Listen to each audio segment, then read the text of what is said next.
So we're at the home gym today and we've got a big push session. So the last week has been a bit of a shit one, right?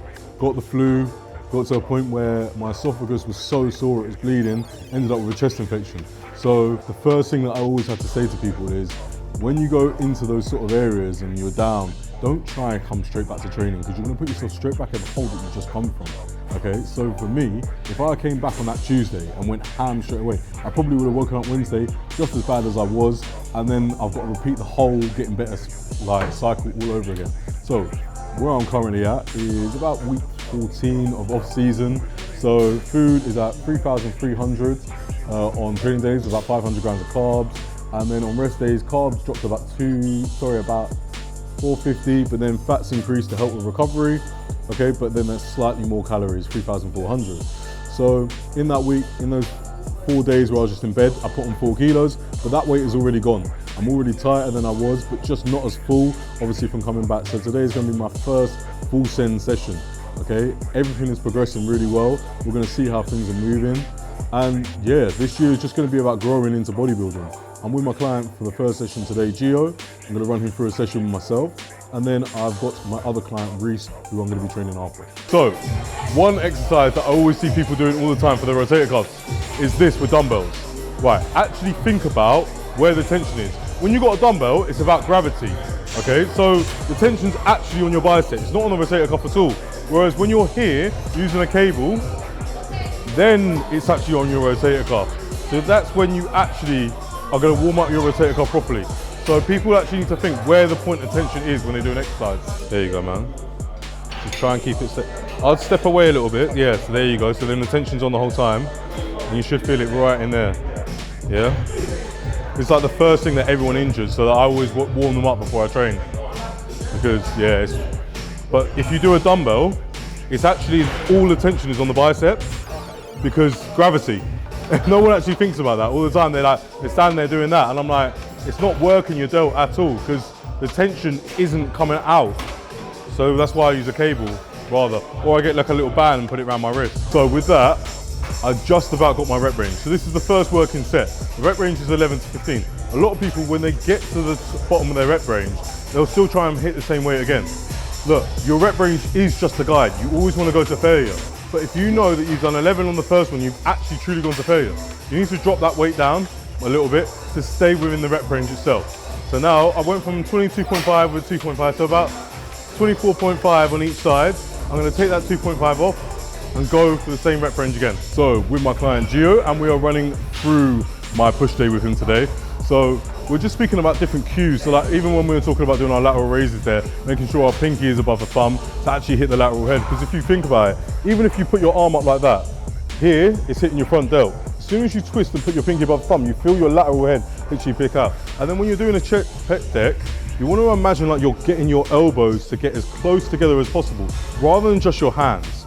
And if you get the pinky to go slightly turned in, you're actually going to hit a lot more chest. Yeah, that's spot on, mate.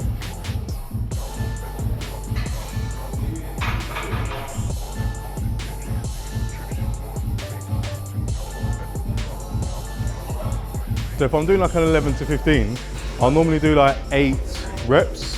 And then if it's like less, you do obviously less.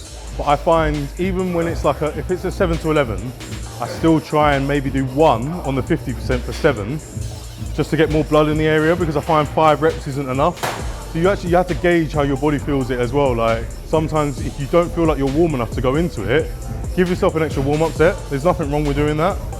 Like, you just have to understand how your body feels, because like I know with me at the moment, my forearms are really tight. So if I don't warm up properly, my forearm takes such a bit of the hit.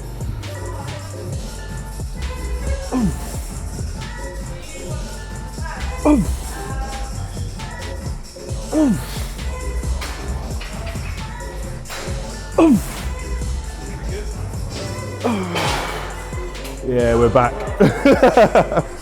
Yeah, that was a good one. Like 8 reps to warm up, or else you're already just pre-exhausting yourself. But just putting like too much energy into it and taking away from your working sets, it's just to feel it. And like, if you're doing 2 warm-up sets, I'd say start at like 50% and then go to 75%. and then do your working sets, like, which is your 100%. If I was you next time, I would even start on 100 something, because that was your second set and you got 11. And you know what I mean? So then you know you can gauge next time, right, sweet, I'm gonna go at least 10, 15 kilo heavier as my starting, and I can always drop back down. Right.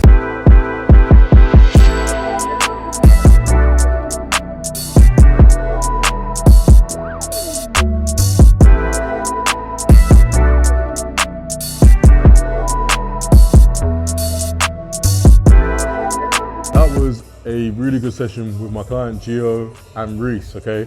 So with Gio, his training's always been good, however, he just rushes it too much. So today I feel like he gauged a lot on understanding when to go up in weight, when to stick, and understanding how to take reps really to failure. Rhys, he never trained to failure, and that was his biggest problem, is like, I keep having to tell him, to gain muscle, bro, you actually have to fail. And today, you could really see it in his face that he was really finding the levels, and we're actually finding out how strong Rhys actually is. So for me, this is why I love meeting up with my clients. Like every once in a month, I'll meet up with 2 clients, and then they start to gauge more of an understanding on how to really push themselves in the gym, how to optimize their diet, make it taste better for them with the group chat that we have and the little community that we have going on. But it's good for me to then see in person how they actually look, because a physique in good lighting and in check-ins is very different to a physique that you see in person. And understanding how a client trains, and if you can help them improve at 10% more in that session that I'm doing with them, I don't charge anything for this, because I do it for the enjoyment and the love of coaching. But for a little update on myself, right, we are now 96 kilos. Okay, so that is 14 kilos up from stage. I think I'm probably sitting about the 13% body fat percentage mark. Food isn't high. 3,300 training, 3,400 rest, okay? My cycle at the moment hasn't changed for the last month, okay? 500 milligrams a test, right? Taking tests high. At that time, when we go over the 600 mark, that's when you don't have to take as much for Viron, because your body naturally binds onto the receptors a lot more. But we're still at 500 grams, so we're taking 50 mgs of Proviron daily, and we're also taking EQ. Now, this is something that I've not really ventured into that much beforehand. Always before I did Primo or Masteron. However, EQ really helps with diet, with pushing food, because it keeps the actual ghrelin hormone, the hunger hormone, at its optimal point. So we're able to push food, and this means that my insulin sensitivity is at a better point, because I'm hungry 24/7, even on the amount of food I am now, and this far into the off season. And to let the muscle mature that we've grown since prep, we have to stay at this body weight for a while. You can't just push up and then drop back down. You'll lose the muscle. You need to let it refine and actually sit for a while. So we're gonna keep going with this gaining phase and enjoying it. But that is it for today's YouTube and another client catch up. See you guys in the next one.